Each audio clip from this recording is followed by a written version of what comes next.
Hello again. This week we are starting a new and pretty brief section of the course on social change. Now, this section is composed of 2 short lectures and 1 long movie.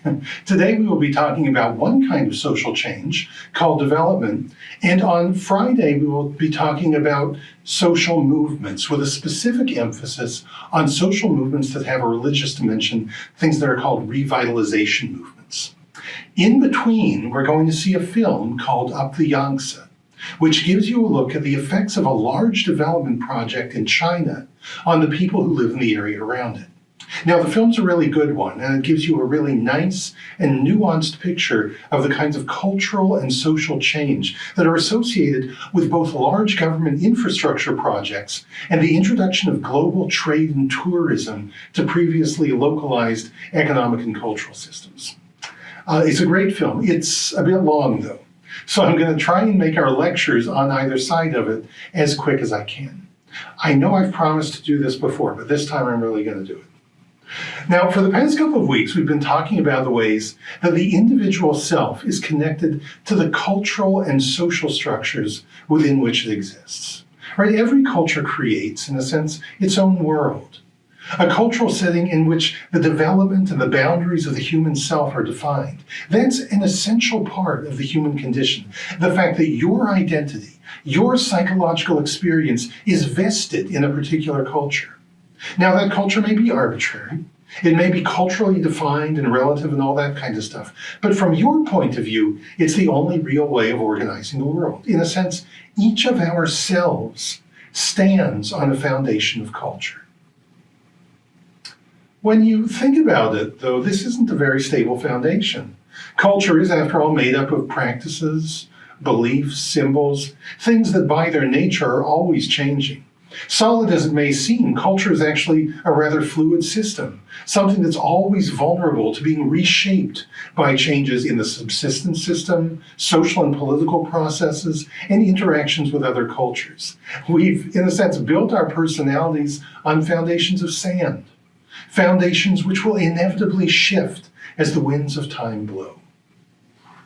Now, some sort of social change goes on constantly in every society. Even in the most apparently stable, so-called primitive societies that we've seen in our ethnographic readings or films, there are always internal social dynamics that are going to produce change. In some places, it's more rapid than that. Some people have argued, for example, that the nature of the capitalist economy has made Western societies particularly fast-changing since around the 16th century. But modern or pre-modern, part of life in any society is adaptation to this change.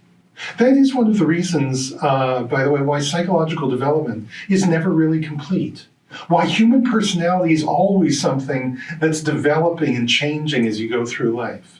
A lot of you guys watching this are probably in your late teens and early 20s, and you may have this idea that the confusing period of psychological change and adjustment that you've been going through over the past 8 or 10 years is soon going to be leveling out.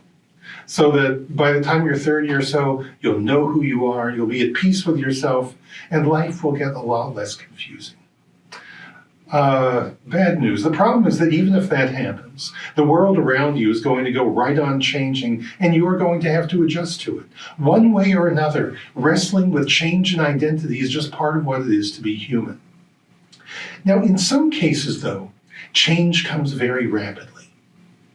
Sometimes that's because of war. Sometimes it's because of rapid ecosystem change. Sometimes it's because of massive technological change, which can make whole industries and ways of life suddenly obsolete. At times like that, people have to reformulate who they are, what they aim to become, how they relate to other people in a very short span of time. That can produce real problems of psychology, not just manifest on an individual level, but on a mass level. And as people struggle to make their lives more understandable, they often look to change their societies as well. Now, today we're going to talk about one type of change, one that's been the subject of a lot of study by anthropologists, a type of change called development. Development refers to planned efforts to modernize cultures in an attempt to raise the economic and political systems there to the level of the industrial West. It's an interesting idea, isn't it? The belief that our economy and our social system is so terrific that everybody else in the world would be better off if they adopted it. It requires, I think, a colossal amount of arrogance to make that argument. Yet it is an idea that has guided much of American and European foreign policy for decades. And it has increasingly been adopted by modernizing governments across the non-Western world.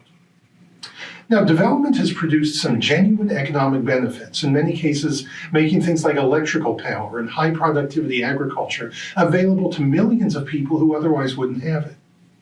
At the same time, though, it tends to have some profound effects on the cultures of people who are affected by it. Those people are often the kinds of rural and marginal communities that tend to be studied by anthropologists. And anthropologists have had a leading role in identifying some of the unintended consequences that development can produce. Now, in our time today, I'd like to give you a couple of examples of those unintended consequences, based on examples from the Sertão region of Brazil and an island in the South Pacific called Nucumanu. After that, I'd like to mention a few of the special ethical and organizational questions that we need to ask anytime we're thinking about a development project. My purpose here isn't to suggest that development is always or even usually a bad idea. As I say, it can bring some very important economic benefits to people who really need them. But it also brings costs that are economic and cultural and psychological. And when we're thinking about starting development projects, we always need to bear those in mind.